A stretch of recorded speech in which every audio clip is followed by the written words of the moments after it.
আলহামদুলিল্লাহি রব্বিল আলামিন ওয়াল আকিবাতুল মুত্তাকিন ওয়াসসালাতু ওয়াসসালামু আলা সাইয়্যিদিল মুরসালিন ওয়া আলা আলিহি ওয়া আসহাবিহি আজমাইন। সিরাত পাঠ ও প্রতিযোগিতা উপলক্ষে পাঠ্য বই কোরআনের আলোকে মুহাম্মদ সাল্লাল্লাহু আলাইহি সাল্লাম এর 20 দিনব্যাপী অনলাইন ধারাবাহিক ক্লাসের আজ 7ম ক্লাস। আল্লাহ তাআলা আমাদেরকে সুযোগ দিয়েছেন, আলহামদুলিল্লাহ। সম্মানিত দর্শক শ্রোতা, আজকে আমরা আলোচনা করব পাঠ্য বই কোরআনের আলোকে মুহাম্মদ সাল্লাল্লাহু আলাইহি সাল্লাম এর একটা গুরুত্বপূর্ণ টপিক। সেটা হলো মুহাম্মদ সাল্লাল্লাহু আলাইহি সাল্লাম সম্পর্কে আমাদের বিশ্বাস। সর্বশেষ নবী মুহাম্মদুর রাসূলুল্লাহ সাল্লাল্লাহু আলাইহি সাল্লাম বিষয়ে আমাদের বিশ্বাস আমাদের পাঠ্য বইয়ের 74 পৃষ্ঠা থেকে শুরু হচ্ছে। আজকে পাঠ্য বইয়ের 74 পৃষ্ঠা থেকে শুরু হচ্ছে। তাহলে রাসূলুল্লাহ সাল্লাল্লাহু আলাইহি সাল্লাম সম্পর্কে আমাদের যে আকীদা, আমাদের যে বিশ্বাস, আল্লাহর নবী বিষয়ে আমাদের বিশ্বাসের কয়েকটি শিরোনাম আমরা খুব সংক্ষেপে আলোচনা করার চেষ্টা করব ইনশাআল্লাহ। দর্শক শ্রোতা, আমি অনুরোধ করব যে আমাদের কোনো কথা আমরা চেক করতে পারি, এবং আপনার কাছে যদি বই থাকে ওই বইয়ের মধ্যে রেফারেন্স উদ্ধৃতি দেওয়া আছে, আপনি ওইটা চেক করতে পারেন। আর এখন আধুনিক যুগ হওয়ার কারণে যে কোনো মানুষ মোবাইলের মাধ্যমে, অনলাইনের মাধ্যমে যে কোনো তথ্য উপাত্ত চেক করতে পারে। তো রাসূলুল্লাহ সাল্লাল্লাহু আলাইহি সাল্লাম সম্পর্কে আমাদের বিশ্বাসের 1 নম্বর যে অংশটা, সেটা হলো আমরা বিশ্বাস করি তিনি নবী ও রাসূল। আমরা বিশ্বাস করি তিনি নবী ও রাসূল ছিলেন। কোরআনের একাধিক আয়াতে এই বিষয়টা এসেছে। এর মধ্যে একটা হলো সূরা আহজাব 45 নম্বর আয়াত। আল্লাহ তাআলা বলছেন, ইয়া আইয়ুহান নাবিয়্যু ইন্না আরসালনাকা শাহিদান ওয়া মুবাশশিরান ওয়া নাযীরা। এই আয়াতে রাসূলুল্লাহ সাল্লাল্লাহু আলাইহি সাল্লামকে নবী সম্বোধন করা হয়েছে। এভাবে সূরা মাইদার 67 আয়াতে আল্লাহ তাআলা বলছেন, ইয়া আইয়ুহার রাসূল বাল্লিগ মা উনজিলা ইলাইকা মির রাব্বিক। হে রাসূল, আপনি তাবলীগ করুন, প্রচার করুন আপনার প্রতিপালক, আপনার রব আপনার প্রতি যা নাজিল করেছেন। তাহলে এই 2 আয়াতের মাধ্যমে এই বিষয়ে একাধিক আয়াত রয়েছে। আমরা উদাহরণস্বরূপ 1-2টা উদ্ধৃতি দিচ্ছি। তাহলে এই আয়াত দ্বারা প্রমাণিত হয় রাসূলুল্লাহ সাল্লাল্লাহু আলাইহি সাল্লাম তিনি নবী ও রাসূল ছিলেন। তিনি আল্লাহর পক্ষ থেকে নবী ও রাসূল ছিলেন। 2 নম্বর, বিশ্বনবী সম্পর্কে আমাদের বিশ্বাস তিনি আল্লাহ তাআলার আবদ ছিলেন, তিনি আল্লাহর বান্দা ছিলেন। কুরআনুল কারীমের সূরা ফুরকানের 1 নম্বর আয়াতে আল্লাহ তাআলা বলছেন, তাবারাকাল্লাযী নাযালাল ফুরকান আলা আবদিহি লিয়াকুনা লিল আলামিনা নাযীরা। আমি আমার বান্দার উপর এই ফুরকান নাজিল করেছি। তাহলে কুরআনুল কারীমের সূরা ফুরকানের 1 নম্বর আয়াতে আল্লাহ তাআলা তার রাসূলকে আবদ বলেছেন। আবদটাকে আমরা বাংলায় বান্দা হিসাবে ব্যক্ত করতে পারি। এভাবে সূরা বাকারা 23-24 আয়াতে আল্লাহ তাআলা বলছেন, ওয়া ইন কুনতুম ফি রাইবিম মিম্মা নাযালনা আলা আবদিনা ফাতু বিসূরাতিম মিন মিসলি ওয়াদউ শুহাদাআকুম মিন দুনিল্লাহ ইন কুনতুম সাদিকিন ফাইল্লাম তাফআলু ওয়া লান তাফআলু ফাত্তাকুন নার আল্লাতী ওয়াকুদুহান নাসু ওয়াল হিজারা উইদ্দাত লিল কাফিরিন। আমি আমার বান্দা মুহাম্মদ সাল্লাল্লাহু আলাইহি সাল্লামের উপর যে কোরআন নাজিল করেছি, যদি এতে তোমাদের কোনো সন্দেহ হয়, আমি কোরআন নাজিল করেছি তাতে যদি তোমাদের কোনো সন্দেহ থাকে, তোমরা যদি এর মধ্যে কোনো সন্দেহ পোষণ করো, তাহলে আল্লাহ ছাড়া তোমাদের যত সাহায্য করে আছে তাদেরকে ডেকে নাও, আর কোরআনের ছোট্ট সূরার মতো একটা সূরা বানিয়ে দেখাও। আল্লাহ তাআলা বলছেন, ফাইল্লাম তাফআলু ওয়া লান তাফআলু। তারা কখনোই পারেনি এবং কখনোই পারবে না। কোরআনের ছোট্ট একটা সূরার মতো সূরা বানাইতে কখনোই তারা পারবে না। তো কোরআনের একাধিক আয়াতে এইভাবে রাসূলুল্লাহ সাল্লাল্লাহু আলাইহি ওয়াসাল্লামকে আবদ বা বান্দা উল্লেখ করা হয়েছে। 3 নম্বর, আমরা বিশ্বাস করি তিনি সর্বশেষ নবী, তিনি নবীদের সর্বশেষ, তারপর আর কোনো নবী আসবেন না। কুরআনুল কারীমের সূরা আহজাব 40 নম্বর আয়াতে আল্লাহ তাআলা বলছেন, মা কানা মুহাম্মাদুন আবা আহাদিম মির রিজালিকুম ওয়ালাকিন রাসূলুল্লাহি ওয়া খাতামান নাবিয়্যিন ওয়া কানাল্লাহু বিকুল্লি শাইইন আলিমা। আল্লাহ তাআলা বলছেন মুহাম্মদ সাল্লাল্লাহু আলাইহি সাল্লাম তিনি নবীদের শেষ, তিনি সর্বশেষ নবী, তারপর আর কোনো নবী আসবেন না। এভাবে সূরা মাইদার 7 নম্বর আয়াতে আল্লাহ তাআলা বলছেন, আল-ইয়াওমা আকমালতু লাকুম দীনাকুম ওয়া আতমামতু আলাইকুম নি'মাতি ওয়া রাদিতু লাকুমুল ইসলাম দীনা। দিনকে আল্লাহ তাআলা ইসলামকে পূর্ণাঙ্গ করে দিয়েছেন, ইসলামকে পরিপূর্ণ করে দিয়েছেন। নবুয়তের, নবী আগমনের, নবুয়তের যে ধারাবাহিকতা, ওই ধারাবাহিকতা যদি পূর্ণাঙ্গ না হয় তাহলে ইসলাম কীভাবে পূর্ণ হবে? সুতরাং রাসূলুল্লাহ সাল্লাল্লাহু আলাইহি ওয়াসাল্লাম তিনি সর্বশেষ নবী, তারপরে আর কোনো নবী আসবে না, এটা এই আয়াত দিয়েও প্রমাণিত হয়। এভাবে কোরআনের শত শত আয়াতে রাসূলুল্লাহ সাল্লাল্লাহু আলাইহি ওয়াসাল্লাম সর্বশেষ নবী, তারপরে আর কোনো নবী নেই, এই বিষয়টা এসেছে। 4 নম্বর, আমরা বিশ্বাস করি তার নবুয়ত সর্বব্যাপী, তার নবুয়ত সবার জন্য, মানব জাতির জন্য, তার নবুয়ত জিন এবং ইনসানের জন্য, সমগ্র দুনিয়াবাসীর জন্য তার নবুয়ত। আল্লাহ তাআলা তাকে বিশ্ব নবী করে পাঠিয়েছেন, মানে দুনিয়ার সমস্ত মানুষ এবং জিন ইনসানের জন্য আল্লাহ তাআলা তাকে সর্বশেষ এবং সর্বশ্রেষ্ঠ নবী হিসাবে পাঠিয়েছেন।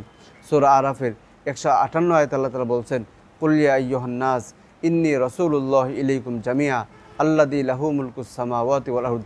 আল্লাহ তাআলা বলছেন, হে রাসূল আপনি বলুন, ইয়া আইয়ুহান নাস, হে মানুষ সকল, ইন্নী রাসূলুল্লাহ ইলাইকুম জামিয়া, আমি তোমাদের সবার জন্য আল্লাহর পক্ষ থেকে রাসূল হিসেবে প্রেরিত হয়েছি। প্রিয় দর্শক শ্রোতা, আপনি দেখবেন কোরআনুল কারীমের এভাবে আল্লাহ নবীকে পাঠানো, কোরআন অবতরণ, কোরআনের মানে অনুকরণকারী এই বিষয়ক একাধিক আয়াত আল্লাহ তাআলা নাস শব্দ ব্যবহার করেছেন। নাস মানে হলো মানুষ। তো কোরআনুল কারীমের যতগুলো আয়াতে নাস শব্দ এসেছে এর মধ্যে কোনো শর্তারূপ নেই, কোনো স্থান, কাল, গোত্র, বংশ এর কোনো শর্তারূপ নেই। তো সারা দুনিয়ার সকল মানুষের জন্য, সারা দুনিয়ার সকল মানুষের জন্য তিনি নবী। তিনি একমাত্র দুনিয়ার ইতিহাসে, তিনি একমাত্র বিশ্বনবী। দুনিয়াতে এর পূর্বে বা তারপরে, আল্লাহ নবীর পূর্বে অথবা আল্লাহ নবীর পরে সারা দুনিয়ার জন্য আর কোনো ব্যক্তিকে আল্লাহ তাআলা নবী হিসাবে পাঠাননি।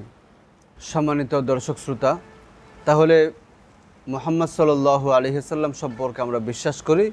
এর 4 নম্বর অংশটা হলো যে তার নবুয়তের সর্বজনীনতা, তার নবুয়তটা সবার জন্য, মানুষ ও মানবতার জন্য, জিন এবং ইনসানের জন্য, সারা দুনিয়ার সকলের জন্য তার নবুয়ত। কিন্তু অন্য কোনো নবীর নবুয়ত ওরকমটা ছিল না। যেমন আমরা যদি উদাহরণ দিই, খ্রিস্টানদের একটা উদাহরণ দিয়ে মনে করেন, খ্রিস্টানদের ধর্মগ্রন্থের নাম হলো বাইবেল। যে আমার কাছে বাইবেল আছে, এটা হলো পবিত্র বাইবেল। তো পবিত্র বাইবেলের নতুন নিয়মের প্রথম পুস্তক, নতুন নিয়মের প্রথম পুস্তক, এর 15 নম্বর অধ্যায় 24 নম্বর পদ, অধ্যায় নম্বর 15, পদ নম্বর 24। তো সেখানে বলা হচ্ছে, উত্তরে তিনি বললেন, মানে তারা যাকে নবী বিশ্বাস করে, যিশু বা ঈসা, তিনি বললেন, উত্তরে যিশু বললেন, আমাকে কেবল বনি ইসরাইল বংশের হারানো মেজদের কাছেই পাঠানো হয়েছে। তিনি বললেন, আমাকে কেবল বনি ইসরাইলদের হারানো মেজদের কাছেই পাঠানো হয়েছে। আমাদের কাছে বাইবেলের আরেকটা ভার্সন আছে ইংরেজি, সেটা হলো রিভাইজ স্ট্যান্ডার্ড ভার্সন। সেখানে বলা হচ্ছে, I have been sent only to the, অর্থাৎ তিনি বলছেন যে আমি অনলি, শুধুমাত্র, কেবলমাত্র বনি ইসরাইলদের কাছেই প্রেরিত হয়েছি।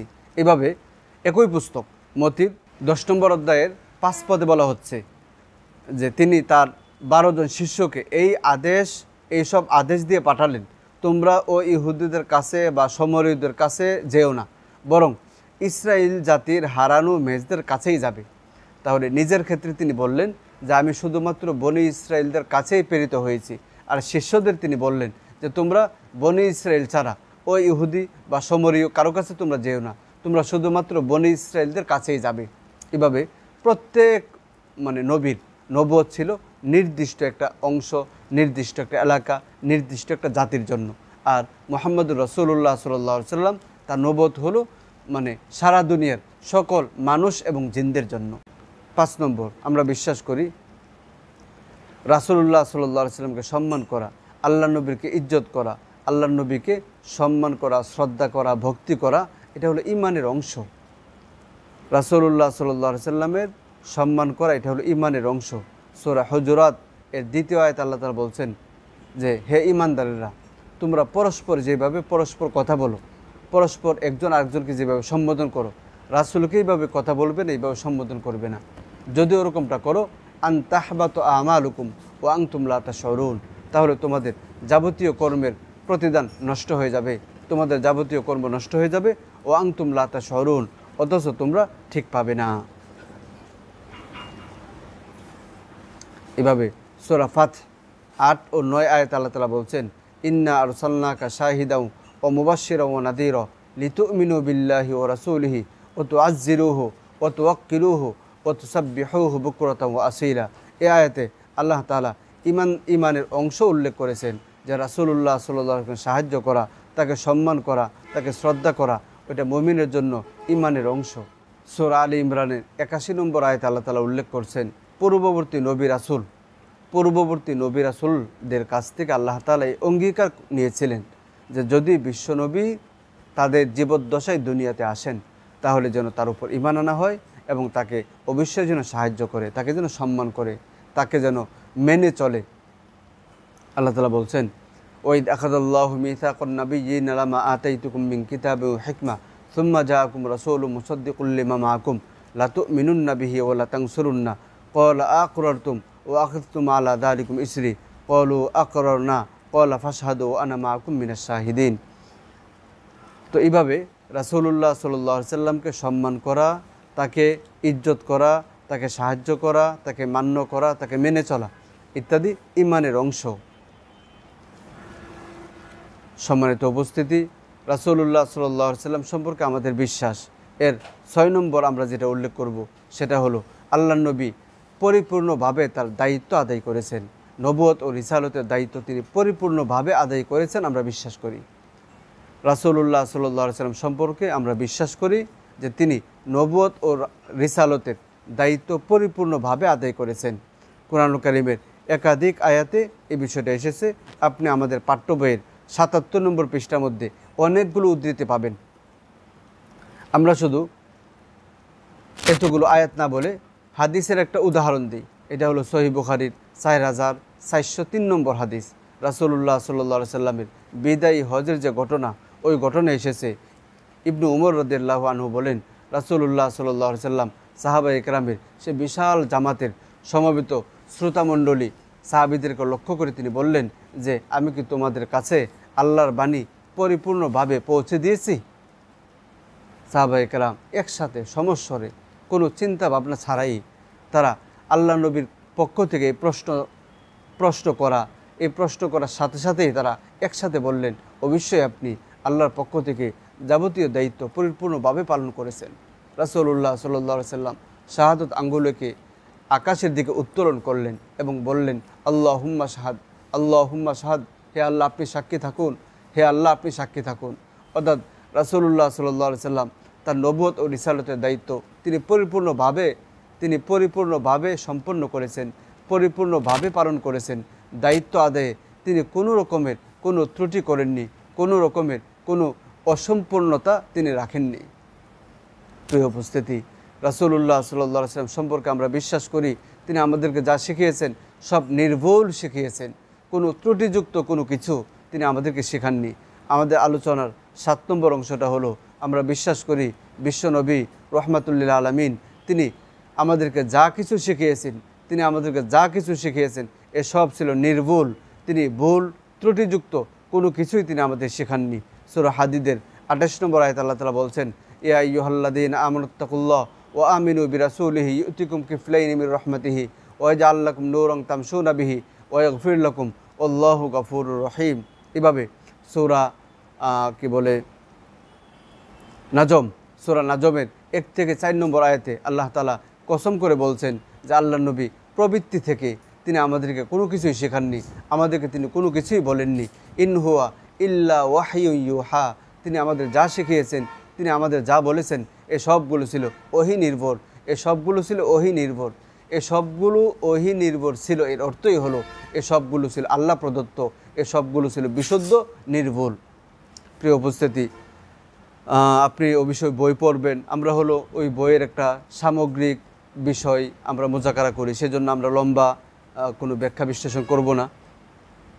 তাহলে আল্লাহ নবী সম্পর্কে আমরা যে বিশ্বাস করি এর 8 নম্বর, রাসূলুল্লাহ সাল্লাল্লাহু আলাইহি সাল্লাম সম্পর্কে আমরা বিশ্বাস করি যে তার আনুগত্য করা, তাকে মেনে চলা আমাদের উপর আবশ্যক। যদি কেউ রাসূলুল্লাহ সাল্লাল্লাহু আলাইহি সাল্লাম আনুগত্য না করে তাহলে সে কোনোদিনও আল্লাহ তাআলার কাছ থেকে মাগফিরাত পাবে না, কোনোদিনও আল্লাহ তাআলার ভালোবাসা অথবা আল্লাহর পছন্দের ব্যক্তি কোনোদিনও হতে পারে না। কুরআনুল কারীমের সূরা নিসা 64 নম্বর আয়াতে আল্লাহ তাআলা বলছেন, ওমা আরসালনা মির রাসূলিন ইল্লা লিইতুআ বিইذনিল্লাহ, আমি রাসূলকে পাঠিয়েছি এজন্যই যেন তার আনুগত্য করা হয়, যেন তাকে মেনে চলা হয়, যেন তাকে মান্য করা হয়। এজন্যই রাসূলুল্লাহ সাল্লাল্লাহু আলাইহি ওয়াসাল্লাম আগমন হয়েছে। সূরা নিসার 13 নম্বর আয়াতে আল্লাহ তাআলা বলছেন, ওমান ইউতিইল্লাহ ওয়া রাসূলাহু ইদখিলহু জান্নাতিন তাজরি মিন তাহতিহাল আনহারু খালিদিনা ফিহা ওয়া যালিকাল ফাওজুল আযীম। যে ব্যক্তি আল্লাহ এবং তার রাসূলের আনুগত্য করবে, আল্লাহ এবং তার রাসূলকে মেনে চলবে, আল্লাহ তাআলা তাকে জান্নাতে প্রবেশ করাবেন। এভাবে সূরা নিসার 69 নম্বর আয়াতে আল্লাহ তাআলা বলছেন, ওমান ইউতিইল্লাহ ওয়ার রাসূল ফাউলাইকা মাআল্লাযীনা আনআমাল্লাহু আলাইহিম মিনান নাবিয়্যিন ওয়াস-সিদ্দীকিন ওয়াশ-শুহাদা ওয়াস-সালিহিন ওয়া হাসুনা উলাইকা রফিকা। যারা আল্লাহ এবং তার রাসূলকে মেনে চলবে, আল্লাহ এবং তার রাসূলের আনুগত্য করবে, আল্লাহ এবং তার রাসূলকে মান্য করে চলবে, আল্লাহ তাআলা বলছেন তাদেরকে আমি জান্নাতে রাখবো, নবীদের সাথে, সত্যবাদীদের সাথে, সোহাদা বা শহীদগণদের সাথে এবং সালিহিন নেককারদের সাথে তারা জান্নাতে থাকবে। আমরা বিশ্বাস করি রাসূলুল্লাহ সাল্লাল্লাহু আলাইহি সাল্লামের অনুসরণ বর্জন করা ওটা ঈমান বিধ্বংসী একটা কর্ম। আল্লাহ নবীর অনুসরণের ব্যতিক্রম করাটা ঈমান বিধ্বংসী। আমরা বিশ্বাস করি আমাদের আলোচনার 9 নম্বর, রাসূলুল্লাহ সাল্লাল্লাহু আলাইহি সাল্লাম সম্পর্কে আমরা বিশ্বাস করি তাকে মান্য না করা, তার আনুগত্যের পরিপন্থী, আনুগত্যের বিপরীত, আনুগত্য বর্জন, এটা হলো ঈমান বিধ্বংসী একটা বিষয়। কোরআনুল কারীমের সূরা নূর 63 নম্বর আয়াতে আল্লাহ তাআলা বলছেন, ফালইয়াহযারিল্লাযীনা ইউখালিফুনা আন আমরিহি আন তুসিবাহুম ফিতনাতুন আও ইউসিবাহুম আযাবুন আলীম। অতএব যারা তার আদেশের ব্যতিক্রম বা বিরুদ্ধাচরণ করে তারা যেন সতর্ক হয়, তাদের উপর ভয়াবহ বিপর্যয় অথবা কঠিন শাস্তি পতিত হবে, এ বিষয়ে যেন তারা সতর্ক হয় যে ফিতনাতুন আও ইউসিবাহুম আযাবুন আলীম, তারা বিপর্যয়ে পতিত হবে অথবা তারা ভয়াবহ শাস্তির মধ্যে পতিত হবে। রাসূলুল্লাহ সাল্লাল্লাহু আলাইহি সাল্লামের আনুগত্য বর্জন করা ওইটা একটা ভয়াবহ বিষয়, এটা বিপর্যস্ত হওয়ার একটা কারণ। সূরা নিসার 115 নম্বর আয়াতে আল্লাহ তাআলা বলছেন, ওমান ইউশাকিকির রাসূল মিন বাদি মা তাবায়্যানা লাহুল হুদা ওয়া ইয়াত্তাবি গায়রা সাবিলিল মুমিনিনা নুওয়াল্লিহি মা তাওয়াল্লা ওয়া নুসলিহি জাহান্নাম ওয়া সাআত মাসীরা। যারা রাসূলের বিরুদ্ধাচরণ করবে, যারা রাসূলের দেখানো পথ থেকে ব্যতিক্রম অন্যদিকে ফিরবে, পৃষ্ঠপ্রদর্শন করবে, আল্লাহ তাআলা বলেন সে যেদিকে ফিরেছে আমি তাকে ওই দিকে ফিরিয়ে দিব, অর্থাৎ তার ঠিকানা জাহান্নাম হবে। এভাবে সূরা নিসার 14 নম্বর আয়াতে আল্লাহ তাআলা বলছেন, ওমান ইয়াসিল্লাহ রাসূলাহু ওয়া ইয়াতাআদ্দা হুদুদাহু ইদখিলহু নারান খালিদান ফিহা ওয়া লাহু আযাবুন মুহিন। যদি কেউ আল্লাহ এবং তার রাসূলের বিরুদ্ধাচরণ করে, আল্লাহ এবং তার রাসূলের নাফরমানি করে, আল্লাহ এবং তার রাসূলের আনুগত্যকে বর্জন করে, আল্লাহ তাআলা বলছেন যে সে জাহান্নামে প্রবেশ করবে, ইদখিলহু নারান খালিদান ফিহা, চিরস্থায়ীভাবে সে জাহান্নামে প্রবেশ করবে, চিরস্থায়ীভাবে। এভাবে সূরা আহজাবের 36 নম্বর আয়াতে আল্লাহ তাআলা বলছেন, ওমা কানা লিমুমিনিন ওয়ালা মুমিনাতিন ইযা কাদাল্লাহু ওয়া রাসূলুহু আমরান আন ইয়াকুনা লাহুমুল খিয়ারাতু মিন আমরিহিম ওয়া মান ইয়াসিল্লাহা ওয়া রাসূলাহু ফাকাদ দাল্লা দালালাম মুবিনা। আল্লাহ এবং তার রাসূলের পক্ষ থেকে কোনো সিদ্ধান্ত যদি হয়ে যায়, কোনো বিষয় যদি সিদ্ধান্ত চলে আসে, তাহলে এর মধ্যে মন্তব্য করা, এর মধ্যে ভিন্ন কোনো কমেন্টস করার কোনো অধিকার কোনো মুমিনের নেই। যদি কেউ আল্লাহ এবং তার রাসূল অবাধ্যতা করে তাহলে সে স্পষ্ট গুমরাহির মধ্যে লিপ্ত হবে। ওমান ইয়াসিল্লাহা ওয়া রাসূলাহু ফাকাদ দাল্লা দালালাম মুবিনা। এভাবে সূরা জিন 23 নম্বর আয়াতে আল্লাহ তাআলা বলছেন, ওমান ইয়াসিল্লাহা ওয়া রাসূলাহু ফাইন্না লাহু নারা জাহান্নামা খালিদিনা ফিহা আবাদা। যদি কেউ আল্লাহ এবং তার রাসূলের অবাধ্যতা করে, আল্লাহ এবং তার রাসূলের অবাধ্যতা করে, তাহলে সে জাহান্নামে প্রবেশ করবে খালিদিনা ফিহা আবাদা, চিরস্থায়ীভাবে, সর্বদার জন্য জাহান্নামে প্রবেশ করবে। আমাদের আলোচনার 9 নম্বর হলো আমরা বিশ্বাস করি রাসূলুল্লাহ সাল্লাল্লাহু আলাইহি ওয়াসাল্লাম অনুসরণ বর্জন করা ঈমান বিধ্বংসী কর্ম। রাসূলুল্লাহ সাল্লাল্লাহু আলাইহি ওয়াসাল্লাম অনুসরণ কোনো মুমিন কখনো বর্জন করতে পারে না। 10 নম্বর আমরা বিশ্বাস করি রাসূলুল্লাহ সাল্লাল্লাহু আলাইহি ওয়াসাল্লামকে ভালোবাসা, আল্লাহর নবীকে ভালোবাসা এটা ঈমানের অংশ। রাসূলুল্লাহ সাল্লাল্লাহু আলাইহি ওয়াসাল্লাম এর প্রতি আমাদের বিশ্বাস। এর 10 নম্বর হলো আমরা বিশ্বাস করি রাসূলুল্লাহ সাল্লাল্লাহু আলাইহি ওয়াসাল্লামকে ভালোবাসা, তাকে মহব্বত করা এটা ঈমানের অংশ। কুরআনুল কারীমের সূরা তাওবা 24 নম্বর আয়াতে আল্লাহ তাআলা বলছেন, কুল ইন কানা আবাউকুম ওয়া আবনাউকুম ওয়া ইখওয়ানুকুম ওয়া আজওয়াজুকুম ওয়া আশিরাতুকুম ওয়া আমওয়ালুন ইকতারাফতুমুহা ওয়া তিজারাতুন তাখশাউনা কাসাদাহা ওয়া মাসাকিন তারদাউনাহা আহাব্বা ইলাইকুম মিনাল্লাহি ওয়া রাসূলিহি ওয়া জিহাদিন ফি সাবিলি ফাতারাব্বাসু হাত্তা ইয়াতি আল্লাহু বিআমরি। আল্লাহ তাআলা এখানে তিনটা বিষয় উল্লেখ করছেন: আল্লাহর ভালোবাসা, রাসূলের ভালোবাসা এবং জিহাদ ফি সাবিলিল্লাহর ভালোবাসা। আল্লাহর ভালোবাসা, রাসূলের ভালোবাসা আর জিহাদ করাকে ভালোবাসা। আহাব্বা ইলাইকুম মিনাল্লাহ ওয়া রাসূলি ওয়া জিহাদিন ফি সাবিলি। আল্লাহর পথে জিহাদ করা, এটাকে ভালোবাসা। আল্লাহকে ভালোবাসা, রাসূলকে ভালোবাসা। মানে কিভাবে? আল্লাহ তাআলা মানে বিস্তারিত আলোচনা করেছেন যে নিজের প্রাণ থেকে, বাড়িঘর থেকে, সুন্দর বিছানা থেকে, সুন্দর বাড়িঘর থেকে, লাভজনক ব্যবসা থেকে, ভাই বোন আত্মীয় স্বজন, মানে সব কিছু থেকে, এক কথায় সব কিছু থেকে যদি মানুষ তিনটা জিনিসকে বেশি ভালোবাসতে না পারে, তাহলে আল্লাহ তাআলা বলছেন ফাতারাব্বাসু হাত্তা ইয়াতি আল্লাহু বিআমরি, তারা যেন আল্লাহর পক্ষ থেকে শাস্তির অপেক্ষা করে। তাহলে রাসূলুল্লাহ সাল্লাল্লাহু আলাইহি ওয়াসাল্লামকে ভালোবাসা, আল্লাহর নবীকে ভালোবাসা, এটা হলো ঈমানের অংশ। সহিহ বুখারী 15 নম্বর হাদিস এবং সহিহ মুসলিমের 73 নম্বর হাদিসের মধ্যে এসেছে, বিখ্যাত সাহাবী আবু হুরায়রা রাদিয়াল্লাহু আনহু তিনি বলেন, রাসূলুল্লাহ সাল্লাল্লাহু আলাইহি ওয়াসাল্লাম বলেছেন, লা ইউমিনু আহাদুকুম হাত্তা আকুনা হাব্বা ইলাইহি মিন ওয়ালিদিহি ওয়া ওয়ালাদিহি ওয়ান নাসি আজমাইন। যদি কোনো মানুষ তার সন্তান, তার পিতামাতা, মানে দুনিয়ার সব কিছু থেকে, সকল মানুষ থেকে আমাকে বেশি ভালোবাসতে না পারে, তাহলে সে মুমিন হতে পারবে না। যদি রাসূলকে দুনিয়ার সকল মানুষ থেকে, রাসূলকে যদি কেউ বেশি ভালোবাসতে না পারে, তাহলে সে মুমিন হতে পারবে না। তার মানে রাসূলকে ভালোবাসা ঈমানের অঙ্গ। প্রিয় দর্শক শ্রোতা, মুহাম্মদ সাল্লাল্লাহু আলাইহি সাল্লাম সম্পর্কে আমরা বিশ্বাস করি। আমাদের আলোচনার 11 নম্বর হলো মর্যাদা প্রদানের ক্ষেত্রে ওহীর অনুসরণ আবশ্যক। আল্লাহ নবীকে সম্মান করা, আল্লাহ নবীকে শ্রদ্ধা করা, তাকে ভালোবাসা, ওগুলো ঈমানের অংশ। আমরা একটু আগে আলোচনা করে এসেছি। তবে তাকে শ্রদ্ধা, ভালোবাসা, মহব্বত করার ক্ষেত্রে ওহীর অনুসরণ করা আবশ্যক। আমরা বিশ্বাস করি রাসূলুল্লাহ সাল্লাল্লাহু আলাইহি সাল্লামকে ভালোবাসার ক্ষেত্রে, আল্লাহ নবীকে সম্মান, শ্রদ্ধা, ভক্তি করার ক্ষেত্রে ওহীর অনুসরণ আবশ্যক। কেননা যদি ওহীর অনুসরণ করা না হয়, তাহলে ইহুদিদের মতো বাড়াবাড়ি হবে, অথবা অন্য কোনো জাতির মতো ছাড়াছাড়ি হবে। যেমন খ্রিস্টানরা বাড়াবাড়ি করেছে, ইহুদিরা বাড়াবাড়ি করেছে। খ্রিস্টানরা বাড়াবাড়ি করে বলছে যে ঈসা তিনি হলেন আল্লাহর 3 অংশের এক অংশ। আল্লাহ তাআলা কোরআনুল কারীমের সূরা নিসা 171 নম্বর আয়াতে বলছেন, ওয়ালা তাকুলু সালাসা ইনতাহু খায়রুল লাকুম। তোমরা হলো ওই তৃতীয়বাদ ছেড়ে দাও, যে ঈসা 3-এর 1, আল্লাহ 3-এর 1, এগুলো তোমরা বলো না, তাহলে তোমাদের কল্যাণ হবে। এভাবে সূরা তাওবা 30-31 আয়াতে আল্লাহ তাআলা বলছেন, ওয়াকালাতিল ইয়াহুদু উযাইরুন ইবনুল্লাহ ওয়াকালাতিন নাসারাল মাসীহু ইবনুল্লাহ। ইহুদি এবং খ্রিস্টানরা বাড়াবাড়ি করে, কেউ বলছে যে উযাইর আল্লাহর ছেলে, আর কেউ বলছে ঈসা আল্লাহর ছেলে। এগুলো হলো বাড়াবাড়ি। আমরা বিশ্বনবী রহমাতুল্লাহ আলামিন, তাকে নিয়ে আমরা বাড়াবাড়ি করি না, বরং আল্লাহ তাআলা ওহীর মাধ্যমে তার সম্মান মর্যাদা যতটুকু প্রকাশ করেছেন, আমরা শুধু ততটুকুই করি। আমরা তাকে মানে বেশি সম্মান করতে করতে সম্মানের ক্ষেত্রে অতিরঞ্জন করে বলি না যে আল্লাহর সমকক্ষ তিনি, নাউজুবিল্লাহ, যে তিনি আল্লাহর সমান, এ কথা আমরা বলি না। আবার আমরা এ কথাও বলি না যে তিনি দোষে গুণে অন্যান্য মানুষের মতোই, না, দোষে গুণে তিনি অন্যান্য মানুষের মতোই, এ কথা আমরা বলি না। আমরা শুধু সংক্ষেপে বলতে পারি এইটুকুই যে সকল সৃষ্টির ঊর্ধ্বে তার মর্যাদা, সকল সৃষ্টির ঊর্ধ্বে তার মর্যাদা, কিন্তু তিনি আল্লাহর বান্দা ও রাসূল। প্রিয় দর্শক শ্রোতা, আবার বলি, আমরা ইহুদি খ্রিস্টানদের মতো বাড়াবাড়ি করে তাকে আল্লাহর সমান বলি না। আবার এ কথাও বলি না যে দোষে গুণে তিনি অন্যান্য মানুষের মতো, দোষ গুণ এই দিক থেকে তিনি অন্যান্য মানুষের মতোই, এরকমও বলি না।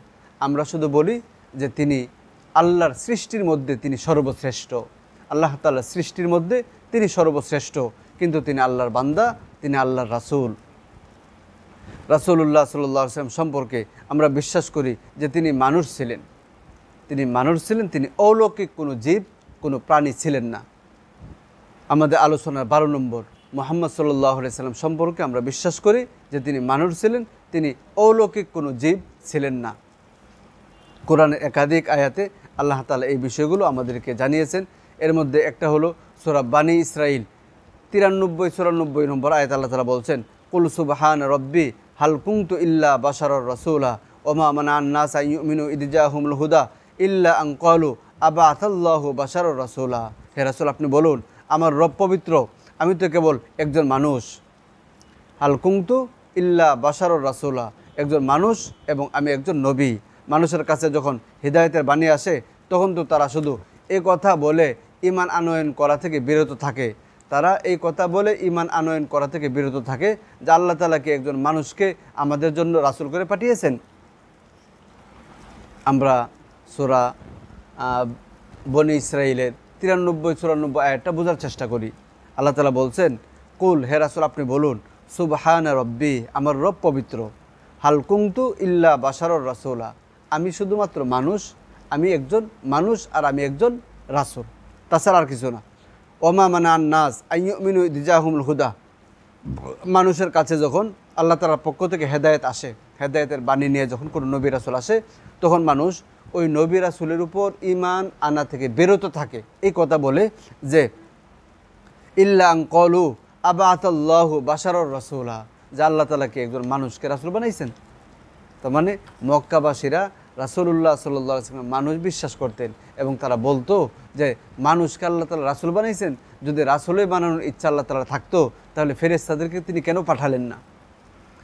এভাবে সূরা কাহাফ 110 নম্বর আয়াতে আল্লাহ তাআলা বলছেন, কুল ইন্নামা আনা বাশারুম মিথলুকুম ইউহা ইলাইয়া আন্নামা ইলাহুকুম ইলাহুন ওয়াহিদ ফামান কানা ইয়ারজু লিকা রাব্বিহি ফালইয়ামাল আমালান সালিহা ওয়ালা ইউশরিক বিইবাদাতি রাব্বিহি আহাদা। হে রাসূল আপনি বলুন, ইন্নামা আনা বাশার, আমি মানুষ, মিসলুকুম তোমাদের মতো।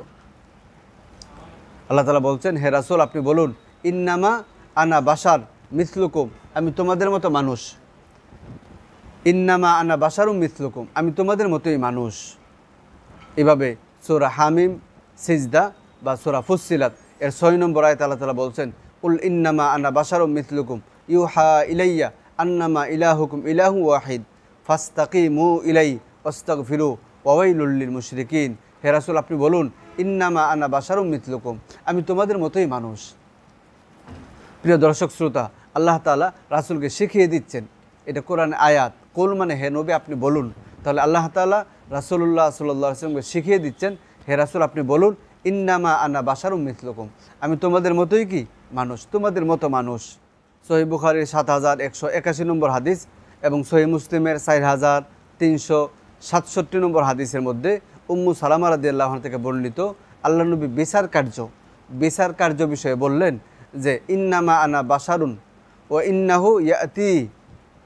আল্লাহ নবী বললেন যে দেখো, আমি তোমাদের মতোই মানুষ, আমি তোমাদের মতোই মানুষ। সুতরাং তোমরা যখন আমার কাছে আসো, তোমরা যখন আমার কাছে কোনো বিবাদ, কোনো মামলা, কোনো অভিযোগ নিয়ে যখন তোমরা আমার কাছে আসো, তখন কেউ বাকপটু হয়, আবার কেউ হলো বাকশক্তিহীন হয়। তা যারা বাকপটু তারা হলো মানে বাকপটু হওয়ার কারণে সে হলো অন্যায়কারী হওয়া সত্ত্বেও সে এমনভাবে উপস্থাপনা করে যেন সে ন্যায়, আর প্রতিপক্ষ যদিও ন্যায় ছিল কিন্তু তার উপস্থাপনাটা এমন হয় যেন প্রতিপক্ষ যেন অন্যায়কারী। তো আল্লাহ নবী বললেন যে দেখো, যদি ওরকমটা হয় যে কেউ এসে আমার সাথে বাকপটু হওয়ার কারণে, তোমার বাকশক্তি ভালো হওয়ার কারণে আমার সাথে তুমি এরকমভাবে উপস্থাপনা করলে যে তুমি নির্দোষ, আর আমি যদি এভাবেই রায় দিয়ে দিই, তাহলে কিন্তু এর জন্য তুমি আল্লাহ তাআলার কাছে দায়ী হবে, এর জন্য কিন্তু তুমি আল্লাহ তাআলার কাছে দায়ী হবে। দেখেন আল্লাহ নবী, আমরা যেরকম বিচার করি যে আপনি আমাকে যেমনি সেমনি বুঝাই দিবেন, অথবা আপনি উপস্থাপনা এমনভাবে করবেন যে আমি আপনার উপস্থাপনায় হয়ে যাব, আল্লাহ নবী কিন্তু ঠিক এভাবেই বলছেন যে ইন্নামা আনা বাশারুন ও ইন্নাহু ইয়াতি, দেখো তোমরা যে আমার কাছে আসো, আমি কিন্তু মানুষ। সুতরাং যখন আমার কাছে কোনো বিবাদ, মামলা, মোকদ্দমা এইটা নিয়ে যখন আসবে, তখন আমার কাছে যদি বাকশক্তি ভালো হওয়ার কারণে সে যদি এরকম উল্টাপাল্টা বলে, আর আমি যদি তার এই কথার উপর রায় দিয়ে দিই, তাহলে যেই ব্যক্তি উল্টাপাল্টা বলল এটা কিন্তু তার দোষ হবে, আল্লাহ তাআলা কিন্তু তাকে দায়ী করবেন। 13 নম্বর, রাসূলুল্লাহ সাল্লাল্লাহু আলাইহি সাল্লাম অন্যান্য মানুষের মতোই জীবনযাপন করতেন। দেখেন আমরা 12 নম্বরে বলছি, মুহাম্মদ সাল্লাল্লাহু আলাইহি সাল্লাম সম্পর্কে আমরা বিশ্বাস করি তিনি মানুষ ছিলেন। তো 13 নম্বর 12 নম্বরেরই অংশ, সেটা হলো যে তিনি মানুষ ছিলেন, অন্যান্য মানুষের মতোই তিনি মানুষ ছিলেন, যেটা আমরা একাধিক আয়াত থেকে পরিষ্কার করে আসলাম। এখন আমরা তার জীবনে কিছু কাজকর্ম উল্লেখ করব, যে এগুলো দ্বারা বোঝা যায় যে তিনি অন্যান্য মানুষের মতোই জীবনযাপনও করতেন। যেমন সূরা ফুরকান 7 নম্বর আয়াতের মধ্যে এসেছে, ওয়াকালু মালি হাদার রাসূল ইয়াকুলুত তাআম ওয়া ইয়ামশি ফিল আসওয়াক লাউলা উনজিলা ইলাইহি মালাক ফায়াকুনা মাআহু নাযীরা। ওকলু, আর যারা বেঈমান, যারা অমুসলিম, তারা বলে মালি হাদার রাসূল, এ কেমন রাসূল, ইয়াকুলুত তাআম ওয়া ইয়ামশি ফিল আসওয়াক, তিনি খাওয়া দাওয়া করেন, তিনি বাজারে যান, আমরা যেরকম খাওয়া দাওয়া করি তিনি ওরকম খাওয়া দাওয়া করেন, আমরা যেরকম বাজার ঘাটে যাই তিনি ওরকম বাজার ঘাটে যান, তিনি আবার কেমন রাসূল। তার মানে রাসূলের জীবনযাপনটাও ছিল আমাদের মতোই, আমরা যেরকম বাজারঘাট করি, খাওয়া দাওয়া করি, আল্লাহর নবী এরকম বাজার করতেন, খাওয়া দাওয়া করতেন। ওটা সূরা ফুরকানের 7 নম্বর আয়াত, সূরা ফুরকানের 20 নম্বর আয়াতে এসেছে, ওমা আরসালনা ক্বাবলাকা মিনাল মুরসালিন ইল্লা ইন্নাহুম লা ইয়াকুলুত তাআমা ওয়া ইয়ামশুনা ফিল আসওয়াক ওয়া জাআলনা বা'দাকুম লিবা'দিন ফিতনা আতাসবিরুনা ওয়া কানা রাব্বুকা বাসীরা। আল্লাহ তাআলা বলছেন যে হে নবী, আপনার পূর্বে আমি যত নবী রাসূল পাঠিয়েছি তারা সকলেই খাবার খেতেন, বাজারে যেতেন, চলাফেরা করতেন।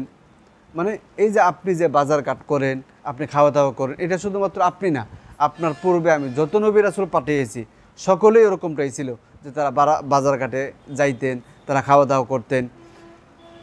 এরপরে সূরা আনাম 50 নম্বর আয়াতে আল্লাহ তাআলা বলছেন, হে রাসূল আপনি বলুন, কুল, আপনি বলুন, লা আকুলু লাকুম ইনদি খাজাইনুল্লাহ ওয়ালা আলামুল গায়ব ওয়ালা আকুলু লাকুম ইন্নী মালাক ইন আত্তাবিউ ইল্লা মা ইউহা ইলাই।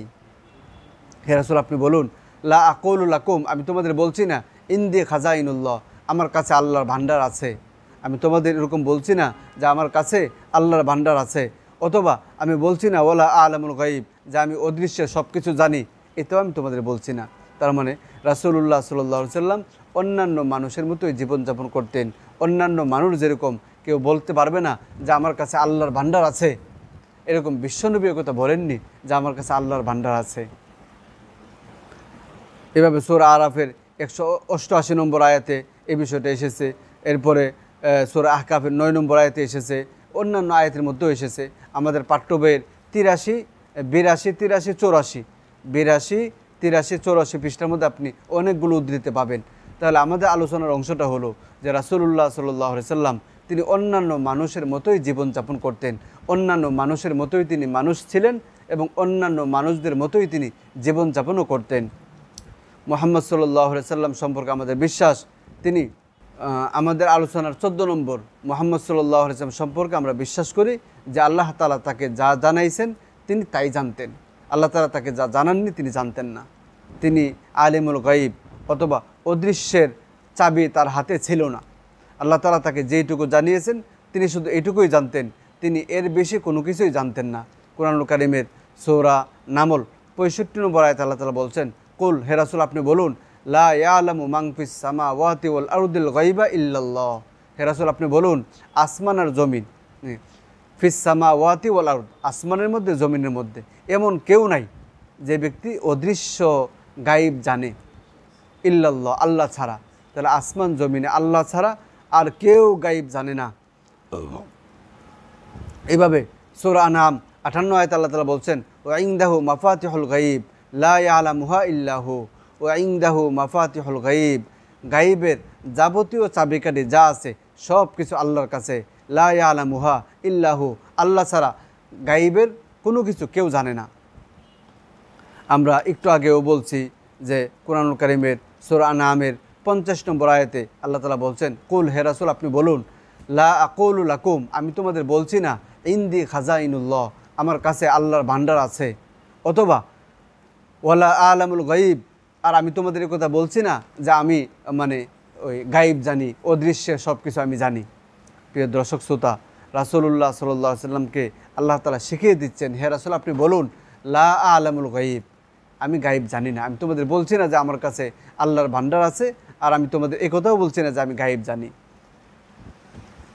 এভাবে কোরআনুল কারীমের একাধিক আয়াতে রাসূলুল্লাহ সাল্লাল্লাহু আলাইহি সাল্লাম অদৃশ্য অথবা গায়েব তিনি জানতেন না, এই বিষয়টা পরিষ্কারভাবে এসেছে। শুধুমাত্র তাই না, পূর্ববর্তী সকল নবী রাসূল, শুধুমাত্র বিশ্বনবী নন, অন্যান্য সকল নবী রাসূল কোনো নবী গায়েব জানতেন না। সূরা মাইদার 109 নম্বর আয়াতে আল্লাহ তাআলা বলছেন, ইয়াউমা ইয়াজমাউল্লাহুর রাসূল ফায়াকুলু মাযা উজিবতুম ক্বালু লা ইলমা লানা ইন্নাকা আনতা আল্লামুল গায়ুব।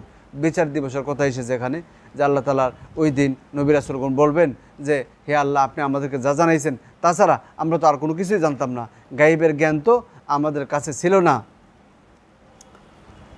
আল্লাহ। এভাবে রাসূলুল্লাহ সাল্লাল্লাহু আলাইহি ওয়াসাল্লাম সম্পর্কে সূরা ইউসুফ, সূরা ইউনুস, সূরা ইউনুসের ২০ নম্বর আয়াত। এভাবে বিশ্বনবী রহমাতুল্লিল আলামিন সম্পর্কে কোরআনুল কারীমের সূরা ইউনুস ২০ নম্বর আয়াত আল্লাহ তাআলা বলছেন, কুল, হে রাসূল আপনি বলুন, ইন্নামাল গায়বু লিল্লাহ, ইন্নামাল গায়বু লিল্লাহ, গায়েব আল্লাহ তাআলার জন্য, এটা আল্লাহর কাছে, অদৃশ্য আমিও জানি না।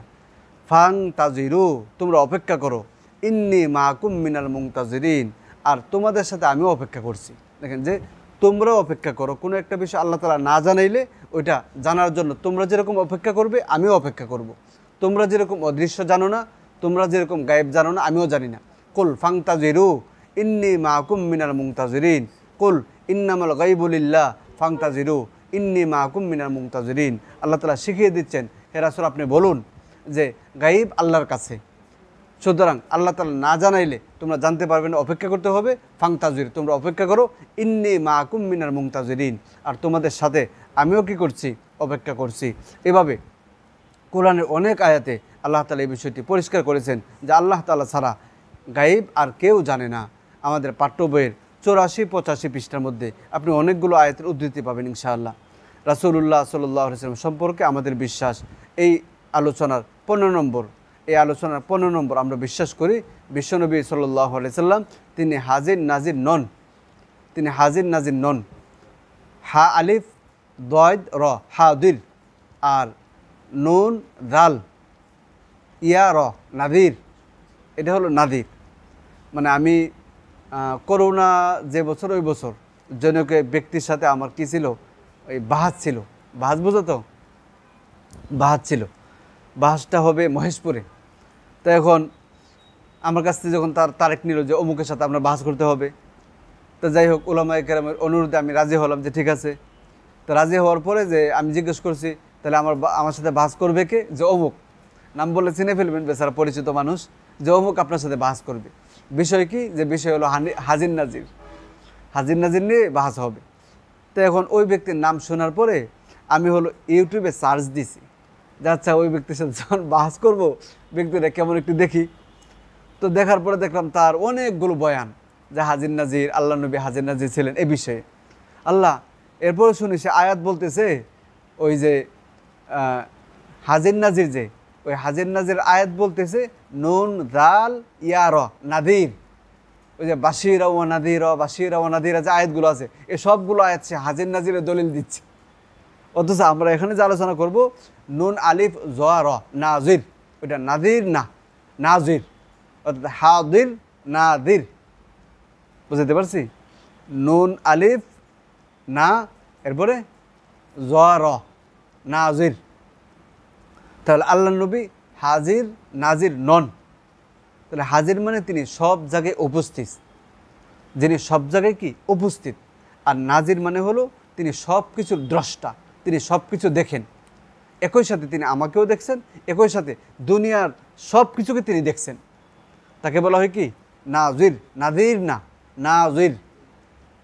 মানে ওই যে এই বেচারার সাথে বাহাস প্রসঙ্গে এই অভিজ্ঞতাটা আমার হয়েছে, আর নাহলে কিন্তু আমিও জানতাম না এই বেটা যে নাজিরের দলিল, বাশিরা ও নাজিরার দলিল দে, ওটা আমিও কিন্তু জানতাম না। মানে বুঝলে, বাশির মানে হলো সুসংবাদদাতা, আর নাজির মানে হলো সতর্ককারী।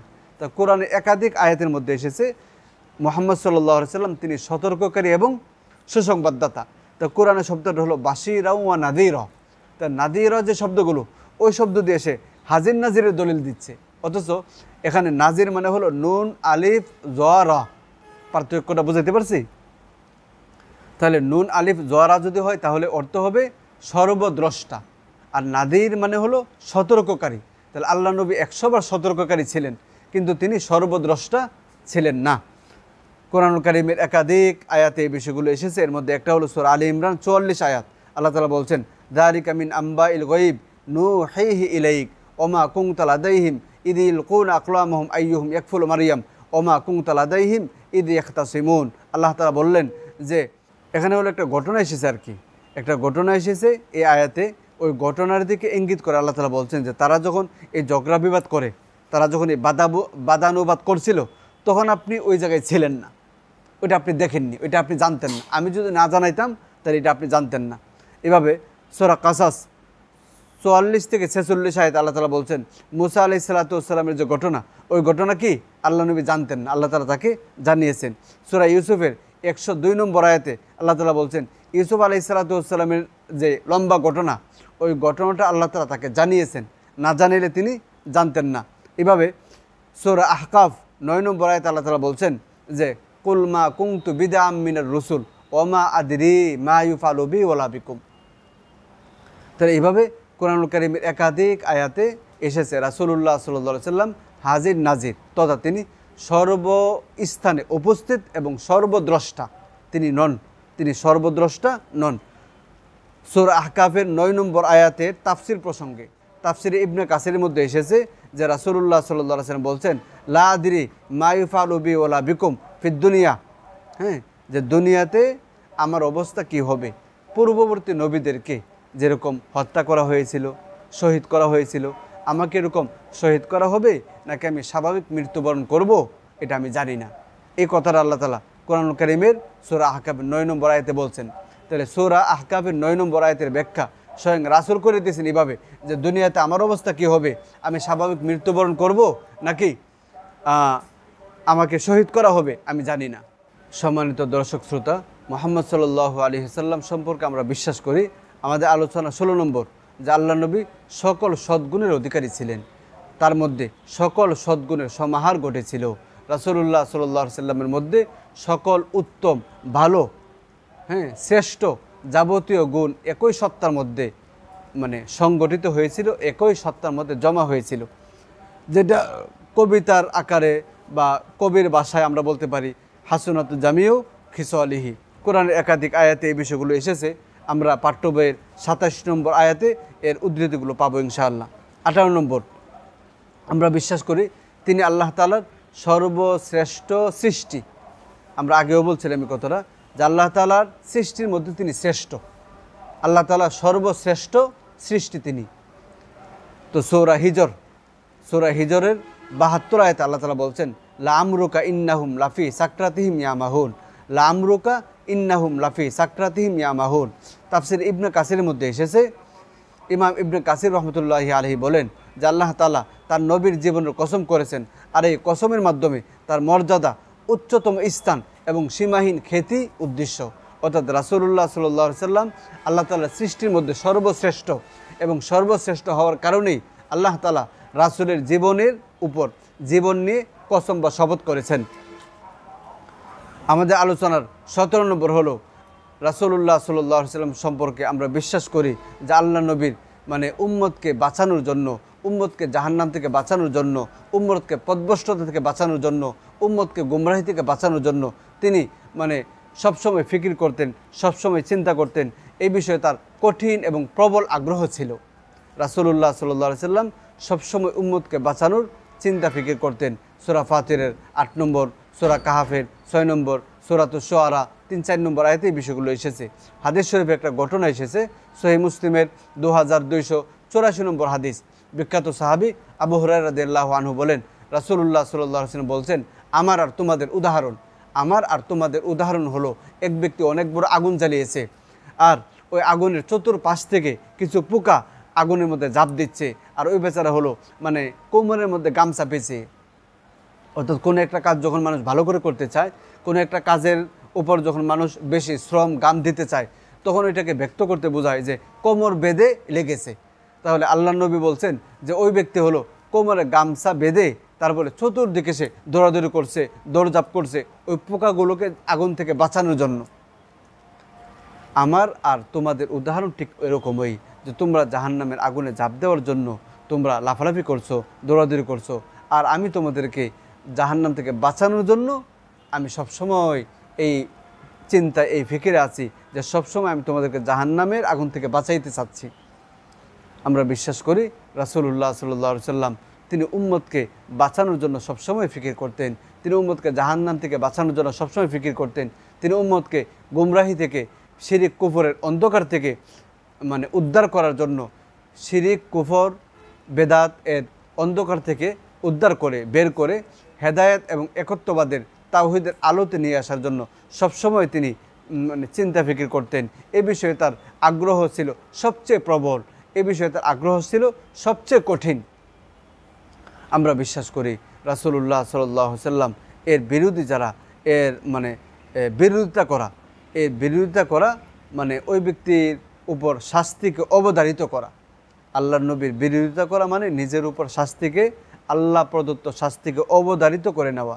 আল্লাহর নবীর বিরোধিতা করা মানে হলো নিজের উপর আল্লাহ প্রদত্ত শাস্তিকে অবধারিত করে নেওয়া। কোরআনের অনেকগুলো আয়াতে এই বিষয়গুলো এসেছে। আল্লাহ, তাহলে আমরা আমাদের আলোচ্য পাঠ্য বইয়ের 88 নম্বর পৃষ্ঠার মধ্যে আমরা এই বিষয়গুলো দেখে নিতে পারবো ইনশাআল্লাহ। আমরা প্রত্যেক ক্লাসে আপনাকে একটা প্রশ্নের ধারণা দিব বলছিলাম। তাহলে আজকের যে আলোচনা, ওই আলোচনায় আমরা একটা প্রশ্নের কি ধারণা দিই যে আজকের আলোচনার মধ্যে কেমন একটা প্রশ্ন আসতে পারে। যেমন মনে করেন লেখা থাকবে যে রাসূলুল্লাহ সাল্লাল্লাহু আলাইহি ওয়াসাল্লাম সম্পর্কে আমাদের বিশ্বাস, তিনি সব কিছু জানেন, আল্লাহ তাআলা তাকে যা জানিয়েছেন শুধুমাত্র তাই জানেন। এরপরে আরেকটা অপশন হলো যে তিনি দুনিয়ার সব কিছু জানতেন, তিনি আখিরাতে সব কিছু জানতেন। এভাবে রাসূল কী পরিমাণ জানতেন এরকম কয়েকটা অপশন দেওয়া হবে। এর মধ্যে একটা অপশন থাকবে কি যে আল্লাহ তাআলা তাকে যা জানিয়েছেন তিনি শুধু এইটুকুই জানতেন। এর মধ্যে আপনি টিক চিহ্ন দেবেন, তাহলে টিক চিহ্ন কী হবে? সঠিক হবে। যে আল্লাহ তাআলা তাকে যেইটুকু জানিয়েছেন তিনি এইটুকুই জানতেন, এর মধ্যে টিক চিহ্ন দিলে টিক চিহ্ন সঠিক হবে। আজকের পাঠটা তো অনেক বড়, এখান থেকে একাধিক প্রশ্ন আসতে পারে। আমরা আরেকটা প্রশ্নের ধারণা দিই। যেমন এখানে লেখা থাকবে যে অন্যান্য মানে দুনিয়াতে বিশ্বনবী রূপে আল্লাহ তাআলা তাকে কাকে পাঠিয়েছেন। একটা প্রশ্ন থাকবে এরকম হতে পারে যে দুনিয়াতে বিশ্বনবী রূপে আল্লাহ তাআলা কাকে পাঠিয়েছেন? মুসাকে, ঈসাকে, এরপরে মুহাম্মদ সাল্লাল্লাহু আলাইহি ওয়াসাল্লামকে, এরপরে ধরেন ইব্রাহিম আলাইহিস সালামকে। তখন আপনি টিক চিহ্ন দেবেন একটার মধ্যে, একটার মধ্যে টিক চিহ্ন দেবেন। তাহলে কী হবে? যদি আপনি জাতির পিতা ইব্রাহিম আলাইহিস সালাতু ওয়াস সালামকে আল্লাহ তাআলা বিশ্বনবী রূপে পাঠিয়েছিলেন, তাহলে ঠিক ছিল কী হবে? ভুল হবে। আল্লাহ তাআলা আমাদেরকে রাসূলুল্লাহ সাল্লাল্লাহু আলাইহি সাল্লামের প্রতি আমাদের যেন বিশুদ্ধ বিশ্বাস, আমরা যেন আল্লাহ নবী সম্পর্কে বিশুদ্ধ বিশ্বাস ধারণ করতে পারি, লালন করতে পারি। আল্লাহ তাআলা আমাদের সেই তৌফিক দান করুন, আমিন। আসসালামু আলাইকুম ওয়া রাহমাতুল্লাহ।